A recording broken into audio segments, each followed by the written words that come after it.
Le TER mis en service le 27 décembre 2021. Retour sur la vision. S'agit-il, Excellence, d'un excès d'ambition que de disposer d'un tel outil? Ce n'est pas avoir de l'ambition ou un excès d'ambition que d'aimer pour son pays, pour l'Afrique, des choses qui se font partout ailleurs dans le monde.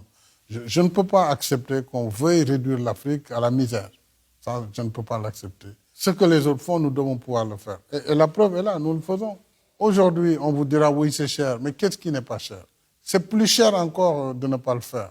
L'inaction coûte plus cher, puisque dans 10 ans, dans 20 ans, il va falloir déguerpir combien de monde parce que nous serons plus peuplés. Il y aura encore plus d'occupation du sol, les technologies vont encore être plus chères.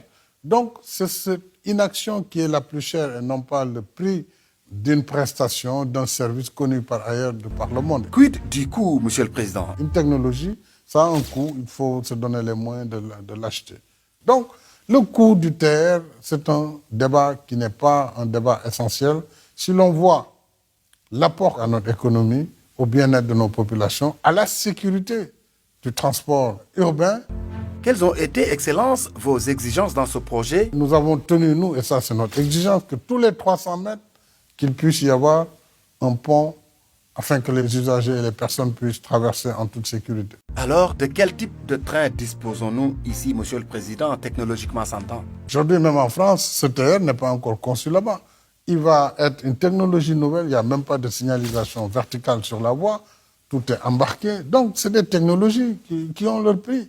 Vous voulez acheter une voiture de dernière technologie, vous êtes obligé de payer le prix.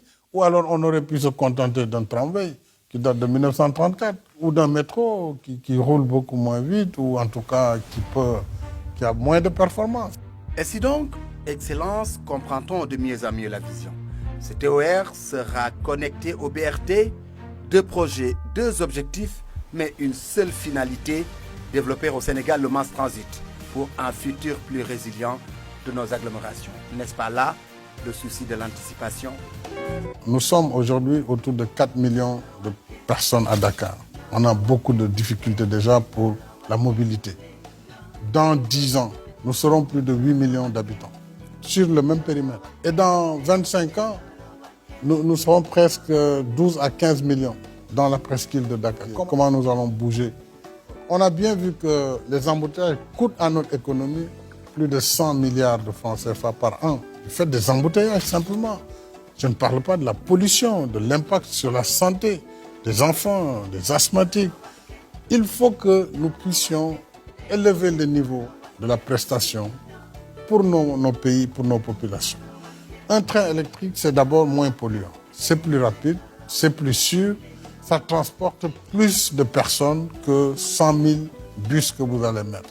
Donc le choix est simple. Soit on fait le choix de l'avenir, de la technologie, ou alors on reste à la période médiévale. Le passé contre le futur, devant ces 2 extrêmes, Excellence, point de dilemme cornélien.